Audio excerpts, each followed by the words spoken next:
Welcome to Let's Clear the Air, a podcast sponsored by the Allergy, Asthma, and Sinus Center, dedicated to educating listeners about allergies, asthma, and immunology. Hi, I'm Marcella Feathers, and welcome to the episode of Let's Clear the Air, all things allergy, asthma, and immunology. I have the pleasure of being here today with Dr. Laura Green. Hello, Dr. Green. Hi, thank you for having me. Oh, we're so excited. We appreciate you taking the time. So I wanted to talk with you a little bit about pollen count. The Allergy, Asthma, and Sinus Center just restarted their pollen count for this season just a couple of days ago, and I thought, you know what, might be of interest to some people just to know how that's done and why it's important. So if you could just give us a little idea of how that happens. Sure. It's really good information for the public to have, especially as we move into these seasons where the pollen counts are going to be higher, and it may help people decide their activities for the day, if they're going to go outside or if they're planning to stay indoors. There are various devices that are available for collecting pollen and mold spores from the air. And really what most of them entail is that they're set out for about a 24-hour period. And then either through suction or through like a sticky component on the device, it allows these things to settle from the air. And then those can be examined under a microscope and counted.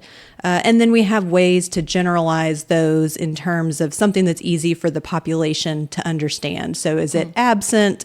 Are grass pollens low today? Are they high today? And that allows us to give information to the public about what's in the air. Nice. Now, I have noticed we can get very specific about what types of trees, what types of grass even, and I know some of the mold types are spelled out, and I'm not even very clear on what those are, but it is helpful to know the pollen count for folks. Why would that be? It is. So some patients have rhinitis symptoms when they breathe things in from the air that cause their allergies, and that might be runny nose, stuffy nose. But for some patients who have severe asthma or who have to be very careful about some of their respiratory diseases that are triggered by their allergies, they may not want to go outside on days that they know that the pollen counts are very high. Or if it's mold, we know that mold spores are a big trigger for some asthmatic patients. They may choose to spend more time inside on those days to help prevent themselves from having an asthma attack. Now, it seemed historically we started counting about mid to late March, so this is a little early for us. Is the pollen season getting longer? It is, and that's one of the consequences really that we see with climate change, is that not only are we having longer pollen seasons, meaning they kind of start earlier, we're seeing more pollen sometimes. So more pollen in the air, and then longer duration of pollen season as everything has kind of warmed up just a little bit. So you've got higher counts? We do. We sometimes are able to get higher counts and just more pollen production. And we can see the pollen counts be higher because of other just daily factors as well. So the pollens that tend to cause a lot of issues for allergic patients are going to be those that are primarily wind dispersed. So when we've had a lot of windy days, that's going to put more pollen into the air. And some of those factors will affect the counts that we're seeing as well. Well, now I remember our founder, Dr. Bob, talking about how far the pollen can travel. I don't remember precisely, but it seemed like it was pretty far. It can be hundreds of miles, especially when the winds are strong. So we have patients who sometimes ask if cutting down, the birch tree or the oak tree in their backyard will help with their allergies. And unfortunately, that's not going to be very beneficial because you can't remove all of the birch trees in a 200-mile radius. Nor would you want to, I would hope. Right. What are some solutions that you give people when they start noticing symptoms around high pollen seasons? Well, it's always helpful to know what your specific triggers are. So allergy testing for sure is something that's very beneficial. There are a lot of medications that can help manage symptoms, many that are over the counter.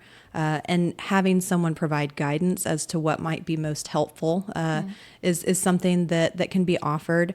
Allergy shots are another option for patients who have already tried some of the reasonable approaches in terms of medications, and they're still just not experiencing enough symptomatic relief.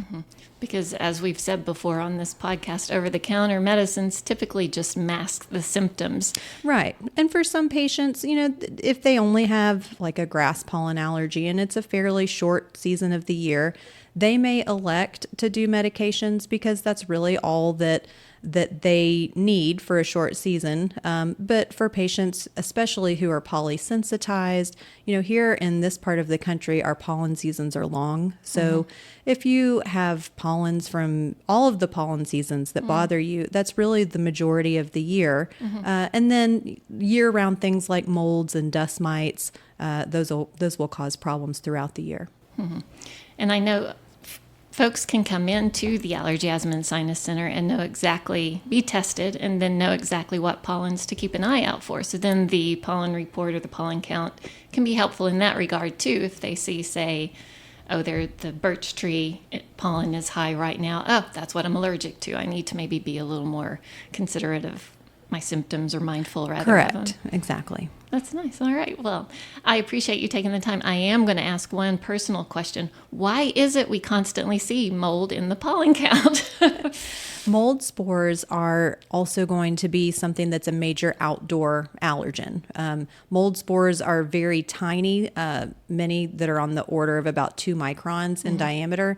So they're very easily dispersed in the air, and they're going to be collected on those counters just like pollens are. But that gives us something to look at and to tell the public. Mold counts will typically be much higher after we've had a lot of rain and when there's humidity. And especially in the southeast where the relative humidity is high for most of the year, we just have a lot of trouble with molds. Yeah. Well, that's good to know. Be prepared. Come to the Allergy, Asthma, and Sinus Center. Find out if you are allergic to mold, and we can certainly help. That's right. Come let us help you. We've got a lot of options.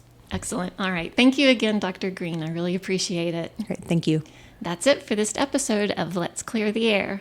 If you would like to have the pollen count sent to your inbox every weekday, look for the link in the description of this podcast. We hope you've enjoyed this episode of Let's Clear the Air. Please consider following this podcast, and remember, if you want helpful and accurate information about allergies and asthma, our allergy experts are here to clear the air.